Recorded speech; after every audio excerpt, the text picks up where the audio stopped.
বন্ধুরা সবাই কেমন আছেন? আশা করছি সবাই ভালো আছেন। আজকে আমি আপনাদের সাথে শেয়ারিটের গোপন একটি সেটিংস শেয়ার করব, যে সেটিংসটি করার মাধ্যমে আপনি আপনার ফোনের মধ্যেই অডিও, ভিডিও এবং ইমেজকে লক করে রাখতে পারবেন। আপনারা হয়তোবা অনেকেই আপনাদের ফোনের মধ্যে অডিও, ভিডিও এবং ইমেজকে লক করার জন্য বিভিন্ন ধরনের অ্যাপস ব্যবহার করেন, কিন্তু আজকের ভিডিওটি দেখার পর আপনাকে আর কোনো রকম অ্যাপস আপনার ফোনের মধ্যে ইনস্টল করতে হবে না। সচরাচর আমরা সবাই কিন্তু শেয়ারিট ব্যবহার করি। ফাইল ট্রান্সফারের অন্যতম একটি মাধ্যম হচ্ছে শেয়ারিট। সো শেয়ারিট ব্যবহার করি, কিন্তু শেয়ারিটের ভিতরে এত গোপন একটি সেটিংস অ্যাভেলেবেল আছে যেটা সম্পর্কে হয়তো বা আপনারা নাও জানতে পারেন। আজকের ভিডিওতে সেটাই শেয়ার করবো যে কীভাবে আপনারা শেয়ারিটের মাধ্যমে যে কোনো কিছুকে লক করে রাখবেন। সো বন্ধুরা, শুরু করছি আজকের ভিডিও। অ্যান্ড ভিডিওটি শুরু করার আগে আপনাদের কাছে ছোট্ট একটি রিকোয়েস্ট।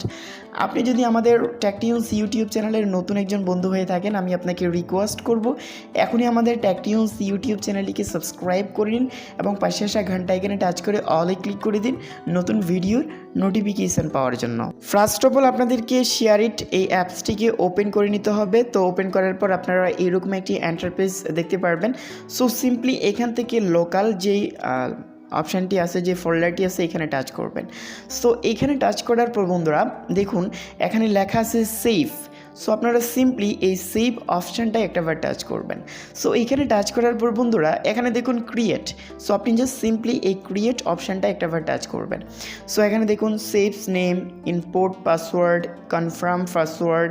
সো আপনাকে প্রথমে আপনার নামটি দিয়ে দিতে হবে, তারপরে একটি পাসওয়ার্ড দিতে হবে, তারপরে কনফার্ম করতে হবে পাসওয়ার্ডটি। দ্যাট মিনস সেম পাসওয়ার্ডটি আপনাকে নেক্সট বক্সেও দিতে হবে।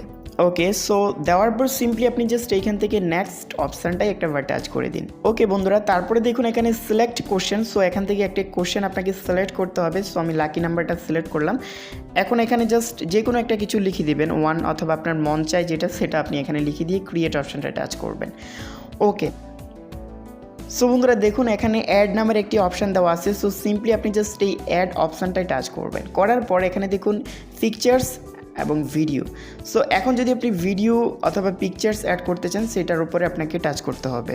ওকে, আমি এখান থেকে ভিডিও সিলেক্ট করব। ধরুন আমি এই ভিডিওটা এখানে লক করব, জাস্ট এখানে ওকে অপশানটা টাচ করব। তারপর দেখুন এনক্রিপশন, মানে হচ্ছে এটা লকড হয়ে গেছে। সো কিন্তু এখন লকড হয়ে গেছে, তো এখন আর এই ভিডিওটা কিন্তু আপনি আর আপনার গ্যালারিতে পাবেন। সো বন্ধুরা এইভাবে কিন্তু একটা ভিডিওকে লক করা হয়। সো এখন দেখাবো যে কীভাবে একটা ইমেজকে লক করবেন। জাস্ট অ্যাডের উপরে টাচ করবেন।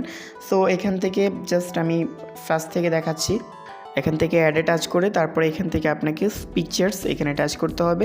তারপর পিকচারটা সিলেক্ট করে ওকে অপশানটা টাচ করতে হবে। সো করার পর দেখতে পারবেন যে অ্যাড হয়ে গেছে। তো এভাবে আপনি পিকচার্স এবং ভিডিওকে অ্যাড করতে পারবেন। তো এখানে রিসেট পাসওয়ার্ড দেখতে পারতেছেন, তারপর এখানে reset security question, delete, save. So এখানে আপনি চাইলে আপনার পাসওয়ার্ডটাকে চেঞ্জ করতে পারেন। আপনার পাসওয়ার্ডটা যদি কেউ জানে তাহলে আপনি সেটা চেঞ্জ করে অন্য একটি পাসওয়ার্ড এখানে দিতে পারেন। সো কীভাবে দিবেন সেটা দেখা দিচ্ছি। এখানে রিসেট পাসওয়ার্ড, তো ইনপুট পাসওয়ার্ড, এখানে আগের পাসওয়ার্ডটা দিয়ে দিতে হবে। তারপরে নতুন একটি পাসওয়ার্ড দেওয়ার বক্স পাবেন, ওইখানে আপনার নতুন একটি পাসওয়ার্ড দিয়ে দিবেন। তাহলে আপনি নতুন একটি পাসওয়ার্ড ক্রিয়েট করতে পারবেন। আই হোপ আপনারা বুঝতে পেরেছেন যে কীভাবে শেয়ারিটের মাধ্যমে ফটো এবং ভিডিওকে লক করা হয়। সো এতদিন ধরে হয়তো আপনারা এই সেটিংসটি সম্পর্কে অজানা ছিলেন, আজকে হয়তো বা জেনে গেছেন। যদি আপনাদের কাছে ভিডিওটি ভালো লেগে থাকে অবশ্যই ভিডিওতে একটা লাইক দিয়ে দেবেন, ভিডিওটি শেয়ার করে দেবেন আপনার কাছের বন্ধুর সাথে। ভালো থাকবেন, সুস্থ থাকবেন। Till then take care, tata.